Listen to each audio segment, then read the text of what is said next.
They said I threw my future away for a girl, that I sacrificed everything for a fleeting romance. But what they didn't know was that I gave it up on purpose, and when it mattered most, I took it all back. David was the kind of student that made teachers believe in destiny. They said he was born with a mind designed for numbers, patterns, and perfection. At 16, he solved national-level physics problems like bedtime puzzles. At 17, his mock exam scores consistently hovered at the top of the province. For most, it was talent. For David, it was survival. He wasn't from a good family. His father disappeared in the night with loan sharks on his heels. His mother once stood on the rooftop with him in her arms, threatening to jump, just to break free from the man she'd once loved. David never forgot the look in her eyes, not fear, not despair, but exhaustion. He promised himself then he would get into the best university, escape this town, and never come back. And then came Mary. The first time he saw her, she was leaning against the library window in a navy skirt, her fingers twirling a strand of hair while her lips curled around a smile made for ruin. She wasn't just beautiful, she was crafted for temptation. And like every boy with hormones and a heartbeat, David fell hard. She approached him with that same syrupy voice she used on every teacher, tilting her head, pouting slightly.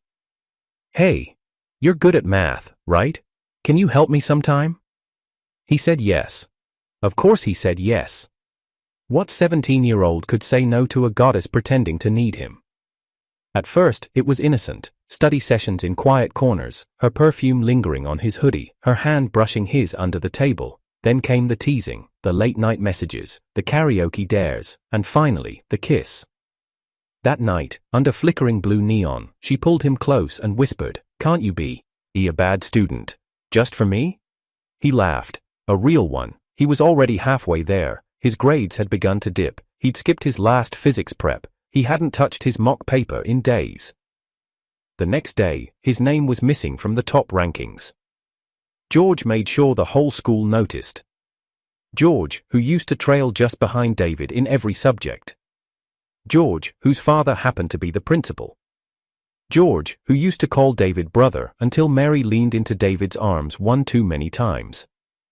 But David didn't fight back. He smiled. Even when someone whispered in class, "He's ruined now, all for some girl," he just tapped his pen calmly against his textbook and nodded along. Because what they didn't see, what no one saw, was that David was watching everything. The glances George threw toward Mary when he thought no one was looking. The way Mary always, accidentally, wore the same perfume David once complimented. The conversations that cut off the second David entered a room. It didn't take a genius to figure out the game being played, but unfortunately for them, it did take a genius to win it. So David kept playing the fool. He held Mary tighter, let George believe he was winning, let the teachers shake their heads in disappointment. He let the whole world believe he had fallen. He only needed them to believe it, until the final results were announced, until the cameras were rolling, until every viewer watching the live stream had already buried him in pity. And then, just like that, he'd rise. David wasn't like the others. When the other kids were learning multiplication tables, he was breezing through algebra. When they were stumbling over grammar drills, he had already memorized the textbook front to back. He didn't need to study for hours. One read was enough. Formulas lived in his bones, concepts bloomed in his mind before the teacher could finish the sentence. It was a gift, one he didn't ask for, one he had to wield like a weapon just to survive. His home was a war zone. His father was a gambler who left behind nothing but unpaid debts and bloodied fists. His mother, brilliant once, broken now, had cracked under the weight of a life she couldn't fix. One night, when the collectors came pounding at the door again, she dragged David to the rooftop of their building. She wasn't crying, just tired. "If I let you go, maybe I'll finally be free," she whispered, her hands trembling around his wrist. That night, she didn't jump, but David never forgot the wind or the silence that followed. From that moment, he knew he was on his own. No miracles, no safety nets, just one way out, get into the best university in the country and never look back. For years, he kept his head down, first place, every time. Teachers praised him, students feared him. He didn't care about either. Every test was a stepping stone, every textbook, a weapon. He didn't have the luxury of friends or dreams. He had one goal, and nothing else mattered.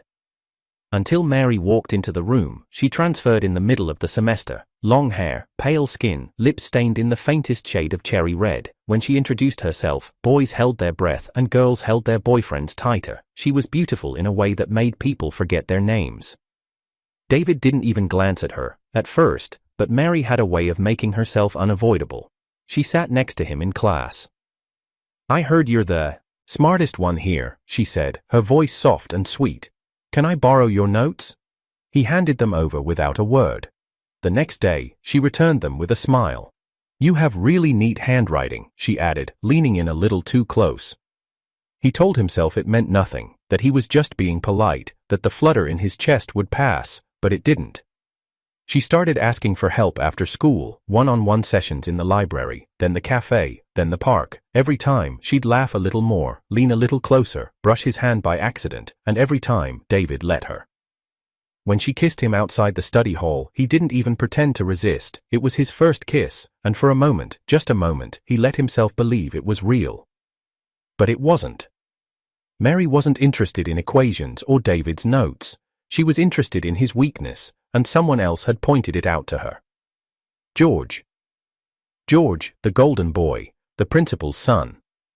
Always second best to David in academics, but first in charm, looks, and everything else that mattered in their shallow little town. He and Mary had dated before, everyone knew it, and everyone knew it hadn't ended cleanly. One day, they were the couple everyone envied. The next, they avoided each other like strangers.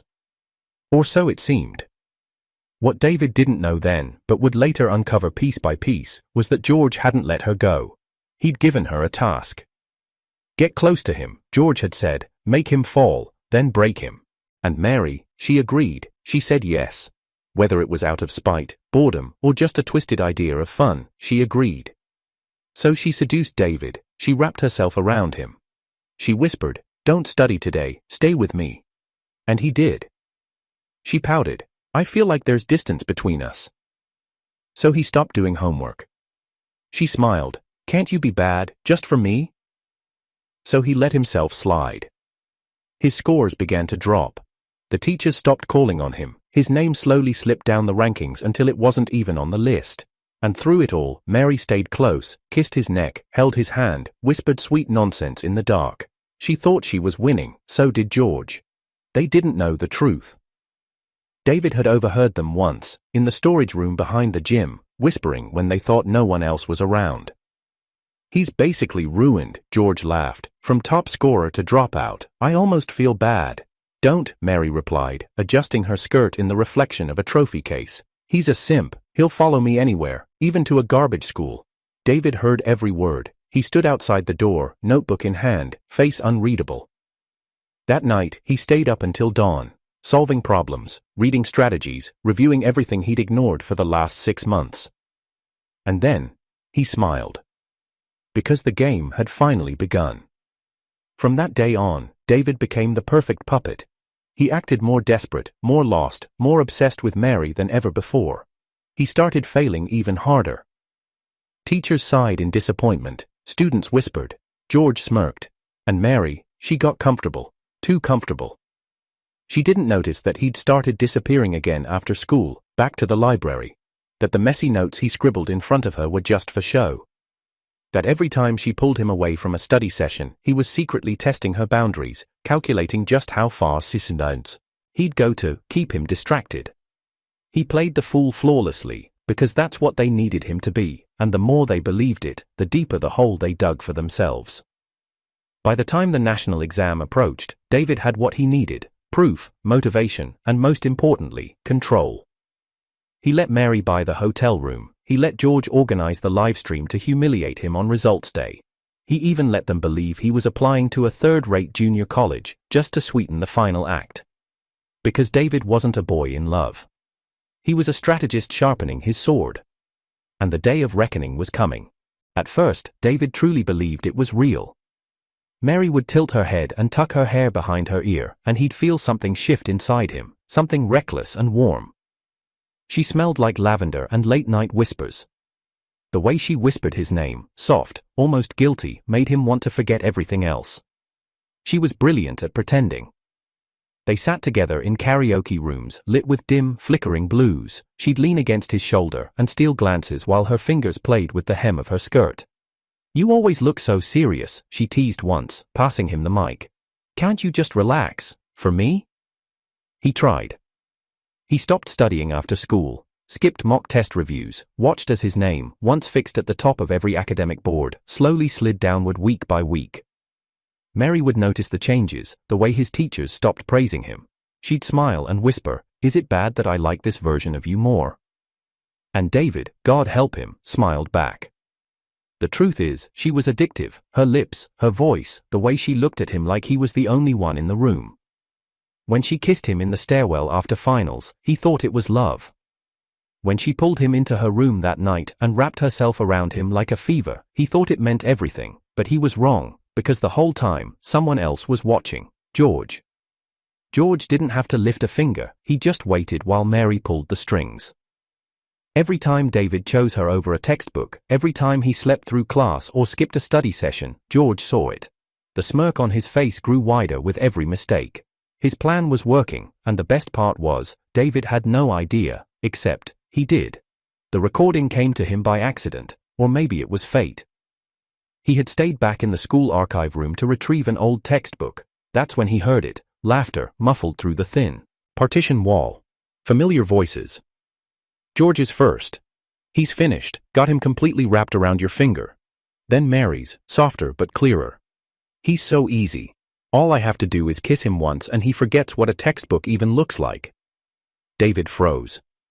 "Think he'll get into college at all?" George asked. Mary laughed. "With those scores? He'll be lucky to get into a trade school. Honestly, I thought he'd put up more of a fight." David didn't move, didn't breathe, his fingers curled around the edge of the shelf until his knuckles turned white. "And if he finds out?" someone else asked. George shrugged. "Who cares? The idiot gave up everything. For what? A couple of kisses?" David stayed there long after their voices faded. His chest was hollow, but his mind was sharper than ever. He didn't storm out, didn't confront her, didn't scream or cry or ask her why. He just smiled. The next morning, when Mary came up behind him in class and wrapped her arms around his shoulders, he leaned back into her touch and said, "Missed you." She smiled, oblivious. He kept pretending. That day in the study hall, she wore the exact same perfume he once said he liked. When she leaned in to whisper in his ear, her lips brushed against his skin. "I want you to come over tonight," she said. "We'll celebrate. I think I finally passed chemistry." He nodded. "I'll bring snacks." She giggled and kissed his cheek. And David watched her walk away with a calm so perfect it almost scared him. Every word they'd said behind that wall, every cruel laugh, every lie, had scorched itself into his brain, but he kept playing along because now he understood the rules. They thought he was a broken boy in love. They didn't know he was an executioner with a clock in his hand. He let himself fall deeper, stayed over at her place more often, ignored his tutors, deleted prep reminders from his phone. And every time she touched him, kissed him, held him, he let her. Let her believe she was in control. Mary didn't notice the difference. She was used to being worshipped. She thought David was just another pathetic admirer. But there were signs. Like the fact that he'd started disappearing at night, claiming he was too tired to hang out, when really, he was locking himself in the library until dawn. Or how he suddenly stopped asking her for help, even in classes where he used to struggle. Or how, during one particularly strange afternoon, he pulled away from her kiss and said, "You should be careful, Mary. People who lie too often eventually forget what the truth looks like." She blinked. "What's that supposed to mean?" He only smiled. That was the first time her expression faltered, but she recovered quickly, laughing it off, brushing it away like lint off a dress. David was just being weird, she told herself. He was still hers, still falling. Only he wasn't. George continued smirking in the hallways, tossed him mocking glances, made snide comments in front of their classmates. "Guess some people can't handle pressure," he said once, loud enough for everyone to hear. "But hey, love makes people do crazy things, right?" David just chuckled. "You'd know." George's jaw clenched. For just a second. Mary tried to keep them apart, out of some flicker of guilt, or fear, or maybe just because George was getting impatient. She started to pull David in closer, tighter, like she was trying to cement her control over him. She even said, "Let's apply to the same college, somewhere simple, together." He kissed her and said, "Sure." She didn't see the way his eyes didn't match the smile. George did. That week, he cornered David in the locker room after class, the usual smugness gone, replaced by something sharper. "You're getting cocky," he said. David shrugged.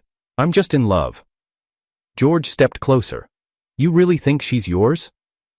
David looked up slowly. "She isn't?" George smirked. "You've got no idea what she tells me when you're not around." David didn't respond, just turned back to his locker and zipped his bag. But his voice, when he finally spoke, was ice. "She'll leave when you tell her to, right?" George raised an eyebrow. "Because she's not really yours either," David said softly. "She's just the only tool you had left." For the first time, George didn't have a comeback. He watched as David walked out, slow, unbothered, the perfect image of a boy still pretending to be broken.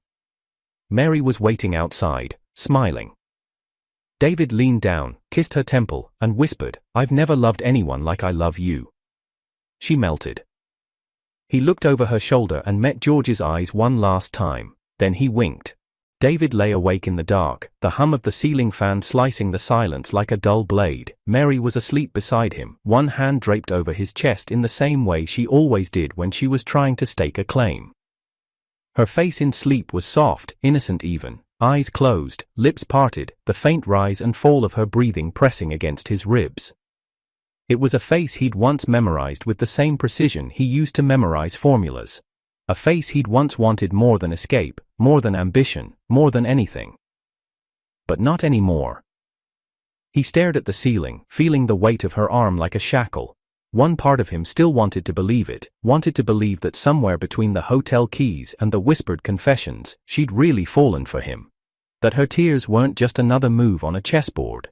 That when she clung to him after exams, trembling and whispering his name, it was real. But the other part of him, the scarred part, knew better. His fingers slid down his chest until they found the raised ridges carved into his skin. The old burn marks from George's cigarette, the jagged letters etched with a compass point. Dog. The first time George carved it, he'd said, "You're beneath me, you'll crawl for the rest of your life." David had bitten his lip so hard he'd tasted blood, refusing to scream. He'd memorized every line of pain as if he could store it away and one day spend it back with interest. And then there was the dog. The night George tied him to the fence behind the sports field was freezing. His uniform shirt was already shredded from previous beatings. He still remembered the gleam in George's eyes as he snapped his fingers and the animal lunged. Teeth sank into his waist, tearing flesh away. George watched calmly, like a man enjoying a show. He even laughed when David's knees buckled. Somewhere nearby, Mary's voice drifted, light, careless laughter, the sound of her kissing George behind the gym as David bled into the dirt. David closed his eyes. He could still smell the iron tang of his own blood mixed with damp earth. He could still hear George's voice. "This is where you belong." His hand clenched tighter around the small black SD card in his palm. The edge of it cut into his skin, a sharp reminder that he wasn't dreaming. It held everything. The dashcam footage of the alley, the audio recordings from behind the archive wall. Proof, not just of the beatings, but of the setup. Proof that he'd been patient, that he'd never lost control, that every slip, every failure, every mistake had been an act. He rolled onto his side, looking at Mary, her hair spilled across the pillow like gold threads. Even now, she was breathtaking. Her perfume, his favorite, still clung to her. It was almost enough to make him doubt himself. Almost. Her eyes fluttered open. "You're awake," she murmured, voice heavy with sleep. "Yeah," he said softly. She reached for him, trailing her fingers down his arm. "You're thinking again." "Always," he whispered. She smiled faintly, unaware. "Come back to bed, we'll sleep in tomorrow. You can skip class again." He almost laughed. Even now, she was still trying to pull him off track, still trying to tighten the leash she didn't realize he'd already slipped. "Sure," he said, "we'll sleep in." She smiled and drifted back to sleep, her hand slipping from his arm. David sat up, sliding out from under the blanket with practiced ease. He stood in the dim light of the window, shirtless, scars illuminated by the pale glow of the street lamp. For a long time he just looked at himself. The boy in the glass had the same sharp eyes, the same jawline. But something in his expression had changed. He whispered to his reflection, "Almost time." His thumb brushed over the SD card again. It felt heavier than it should, like a blade disguised as a pebble. He thought of George's smirk during lunch, of the way Mary had kissed his cheek afterwards, eyes flicking toward George as if to check whether she'd done her job. He thought of the whispers in the hallway. "David's done for. He used to be so smart. Now he's just a simp." He remembered them all. He stored every insult, every laugh, every glance. Mary shifted in her sleep and murmured his name. For a heartbeat, his chest tightened. A flicker of the old ache stirred, the part of him that had wanted her from the moment she first smiled at him over her notebook. He wondered, briefly, if she even understood the difference between playing and feeling, if she'd been so deep in George's plan that she'd lost track of herself. But then he remembered the dog, the compass, the fence. He remembered her lipstick on George's collar, and the flicker died. When dawn broke, David was already back at his desk. The room was silent except for the scratch of his pen. Old habits came back like second nature, equations fell into place, strategies formed. He moved through the material like a man sharpening knives. Mary padded out of the bedroom, wearing his shirt like a dress. "You're up early," she said, rubbing her eyes. He glanced at her, expression neutral. "Couldn't sleep." "You're going to burn out if you keep doing this," she said, coming closer. "Come back to bed. Please?" He smiled faintly. "I won't burn out." She tilted her head, searching his face. "You've been different lately." "Have I?" "Yes," she said, a faint crease forming between her brows. "You look at me like you're not really here." He closed his notebook slowly and stood, moving toward her until they were inches apart. "Maybe I'm not," he murmured. Her breath caught. But he only kissed her forehead and stepped past her, grabbing his bag. "Don't wait up," he said. She stood there, staring at his back as he left. For the first time, she looked unsure. Outside, the morning air was cool against his face. He slid the SD card into his inner pocket and adjusted his bag strap. His phone buzzed with a new message from a prep school tutor confirming an appointment. He had exactly 2 weeks until the national exam. 2 weeks until the curtain rose. He walked to the library, his pace steady, his mind clear. Behind him, somewhere he couldn't see, Mary watched from the window. Her hand pressed against the glass, her lips parted as if she wanted to call out to him but couldn't. David didn't look back. In his pocket, the SD card felt like a heartbeat. Proof, leverage, revenge. Every step he took was a step out of her world, a step back into his own. But she didn't know that yet. And when the day came, when the cameras rolled and George smiled his victorious smile, she'd finally see the truth. Revenge was coming. The air in the computer lab was thick with anticipation. Rows of aging desktops buzzed under the weight of national exam traffic. Students hovered in front of their screens, their fingers twitching above the check results button. Outside, a banner read W Province High School livestream Gaokao viewing, first time in history. Lights were set, tripods pointed, microphones were clipped, the cameras were rolling. This was George's idea. Of course it was. He had suggested the live stream to his father, the principal, just a week earlier. "Let's show the world how far our school's come," he'd said, all bright-eyed and loyal. But David knew better. George didn't want to highlight the school's progress. He wanted to humiliate someone, love. And today, that someone was supposed to be David. George stood at the front, flanked by 2 teachers, wearing his best school blazer and that unmistakable smirk.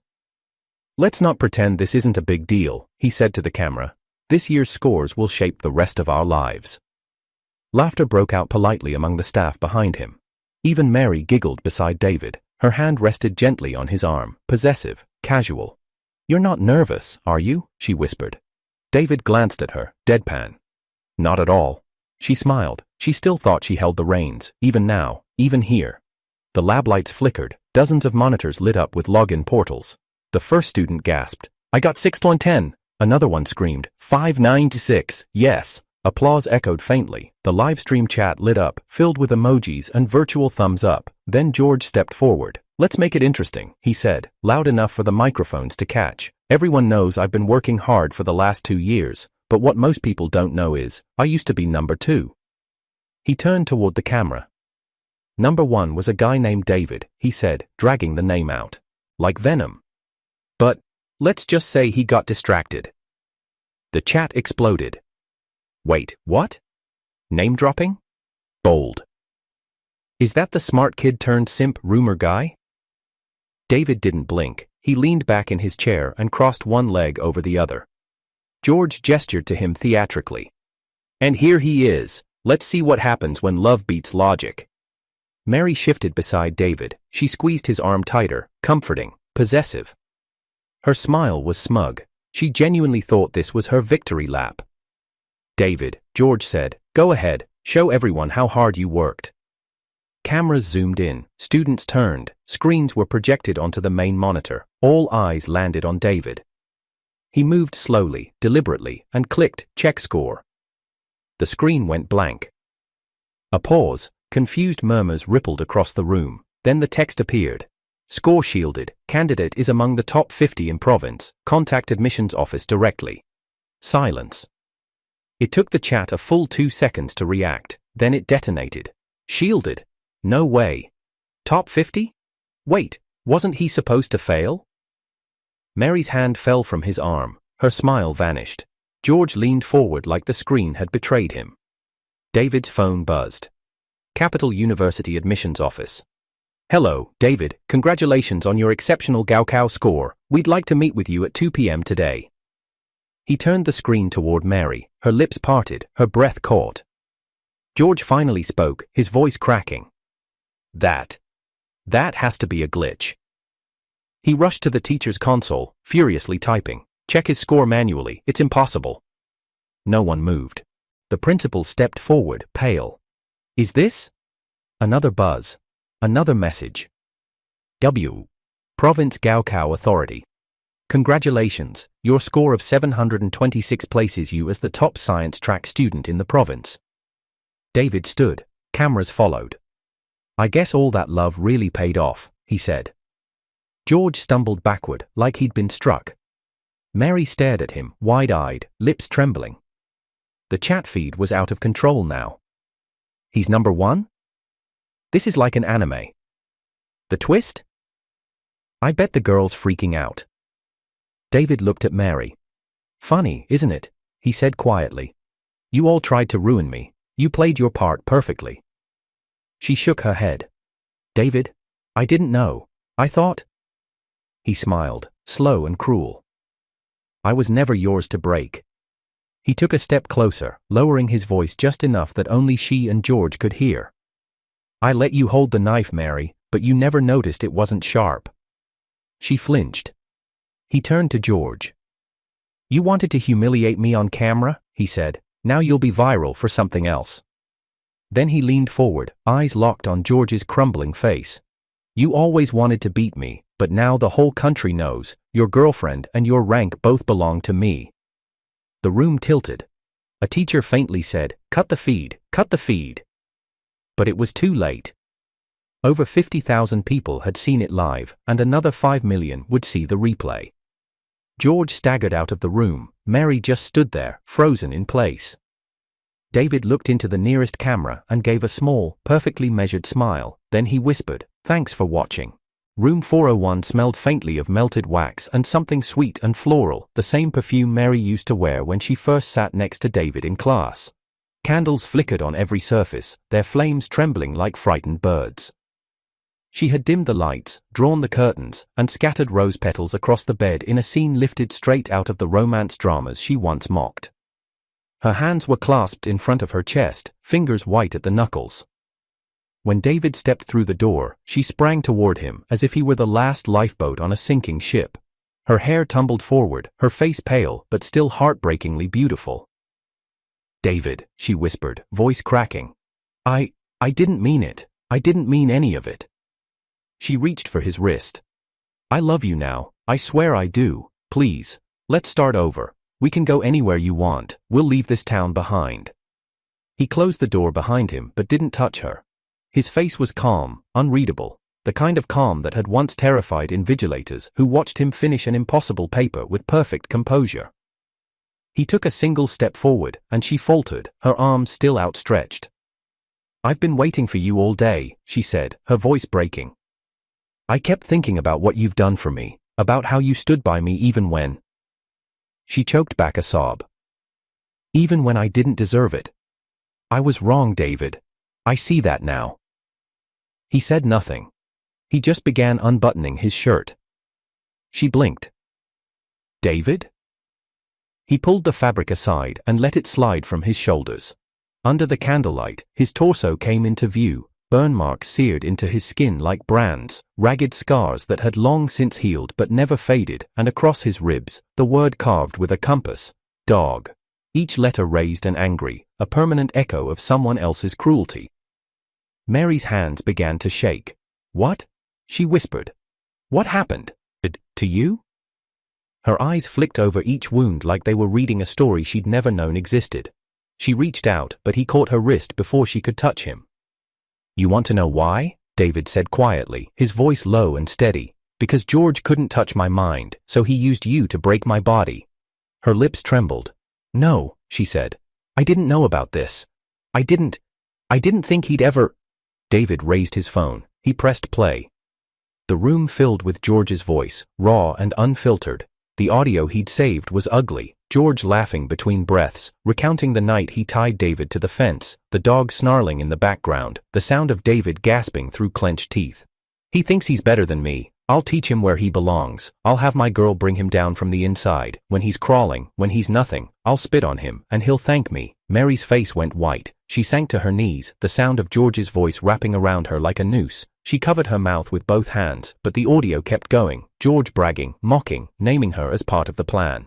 "She's perfect for it," George said on the recording. "Pretty enough to distract him, cold enough to play along. He won't even see it coming." Mary's shoulders shook. Tears slipped down her cheeks and dropped onto the floor, making tiny dark spots on the carpet. "Stop it," she whispered. "Please stop it." David did not stop the recording. She crawled closer to him on her knees, clutching at the hem of his trousers like a penitent at an altar. "I didn't know he would do that to you," she said, her voice high and panicked. I thought it was just a game, that you'd slack off, that we'd drift apart and that would be it. I didn't know about the rest." He looked down at her, his expression carved from stone. "You didn't need to know," he said. "You still did what you did." "I'm sorry," she sobbed. "I'm so sorry. I regret everything. Please just say something. Tell me there's a way back." He crouched down slightly so their eyes were level. She saw no warmth in them now, only a cold light like the edge of a blade. "There isn't," he said. Her breath hitched. "David." He thumbed off the audio. The silence afterward felt heavier than the recording itself. The only sounds were her muffled sobs and the hiss of the candles. "I can't undo what George did to me," he said quietly, "but I can choose what I do with what you gave me." She reached for him again, trembling. "I love you now," she whispered. "I really do. I don't care about his plan anymore. I don't care about my future. I just want you." David straightened, sliding his shirt back over his shoulders without buttoning it. "You want me?" he asked softly. "You wanted the boy you could ruin. But that boy doesn't exist anymore." She shook her head, tears streaking her face. "No. That's not true." "It is," he said. "I used you as much as you used me." Her hands fell to her lap. "What?" He stepped back from her reach, his voice like a closing door. "Every test I failed, every night I spent with you instead of studying, every time I smiled while you whispered lies, all of it was for this moment." Mary's sob caught in her throat. "David!" He silenced her with a glance. "I was never yours to break," he said. "You were mine to use." For a moment, she just knelt there, staring up at him. Then the truth landed, and her body folded in on itself like paper. She pressed her forehead to the floor and cried, the sound raw and unguarded. David reached into his pocket and pulled out a plain white envelope. He dropped it onto the carpet between them. It landed soundlessly beside her trembling hands. She looked at it through blurred eyes. "What is this?" 50,000 yuan, he said. "Everything I spent during our time together. Hotels, trips, meals, all of it. She blinked up at him, stunned. "I'm paying it back," he said. "This isn't a gift, it's a refund. You can consider our contract ended." Her lips parted, but no words came out. He turned toward the door. Behind him, her sobs rose and fell like waves. "David," she whispered, "please, please don't leave me like this." He paused at the threshold. For a heartbeat, she thought he might turn back, but he didn't. He only said, "You helped him carve the word dog into my body. I carved something else out of yours, time, youth, and now it's over." And then he left, the door clicking shut behind him, leaving her alone in the candlelit room with the audio still echoing faintly from his phone.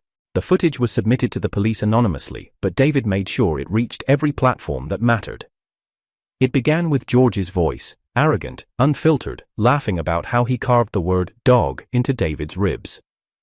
The recording then cut to grainy dashcam footage, a narrow alley, George and his friends cornering a smaller figure. The beating played out in cold, detached silence. And then came Mary's voice, heard clearly in the background, asking George if he was done breaking the nerd. The internet caught fire. In under 6 hours, the clip hit 10 million views. Hashtags exploded. Hashtag Gao Cow Revenge, hashtag Top Scorer Survives, hashtag They Tried to Break David. Mainstream media picked it up before the school even understood what had happened. Interviews, op-eds, reaction videos. One outlet titled it, "The Boy They Tried to Ruin, and the Genius Who Rose Anyway." The police arrived at George's house the next morning. They didn't knock politely.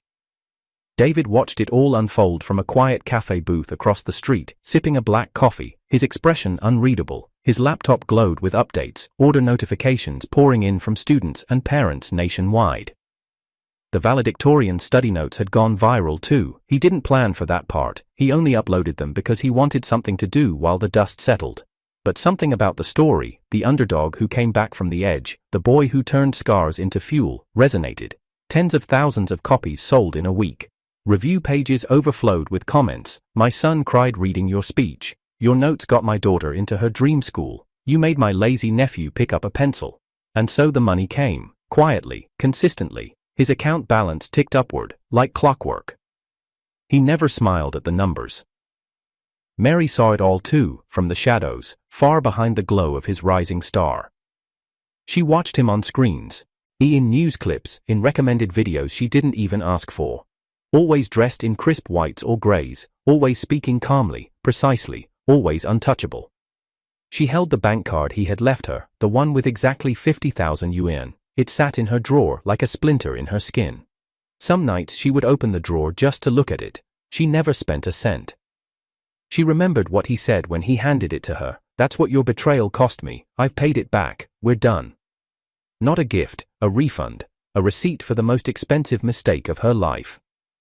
David ignored her messages. He changed numbers. He moved out of his old address. The more famous he got, the smaller her chances of reaching him became. She even tried to attend one of his public lectures, but the crowd was too thick. She never got close. 1 month later, he was invited to give the opening speech at Capital University's incoming class ceremony. He arrived early, alone. Dressed in his cleanest black suit, a steel grey tie, and the quiet confidence of a man who had carved his path through hell. As he stood behind the podium, flashbulbs clicked, students leaned forward, parents held their breath. He looked out over the sea of new faces and began to speak. "When I was your age, I had nothing, not family, not money, not protection. I only had my books, my grades, and a body full of bruises no one ever saw, but I climbed anyway." He paused. "You'll hear that the world is fair, that talent rises on its own, but the truth is, sometimes the world tries to break you first, tries to convince you you're nothing before you can prove otherwise." He looked straight into the camera. "If you're stuck in the mud, cut away the thorns and build a raft. Stack your pain into steps. Don't beg for a rescue, be your own escape."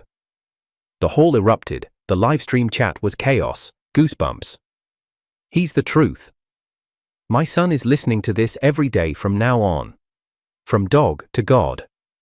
After the ceremony, reporters surrounded him. "David, do you have a girlfriend? Any message for the people who doubted you? Did you ever forgive those who hurt you?" He smiled politely, answering what he needed to. But then he saw someone lingering in the back, near the side exit. She was beautiful, shoulder-length hair, simple dress, notebook clutched to her chest. A senior girl. As he walked past, she pointed toward the crowd. "That girl back there, your ex?" David glanced without turning his head. "Yeah." The girl raised an eyebrow. "She's pretty." He nodded. "Beautiful face, ugly soul." The senior girl laughed. "So what kind of girl are you into now?" David tucked his hands in his pockets and smiled. Still figuring that out. He stepped out into the sunlight, the crowd's noise fading behind him. The gates of Beijing University stood tall in front of him, an archway into the life he had earned drop by drop, scar by scar. The sun lit his face as he walked through them, and somewhere behind him, Mary watched one last time before disappearing into the crowd. "I'm David," he said to no one, voice low and steady, "and I was never a spare."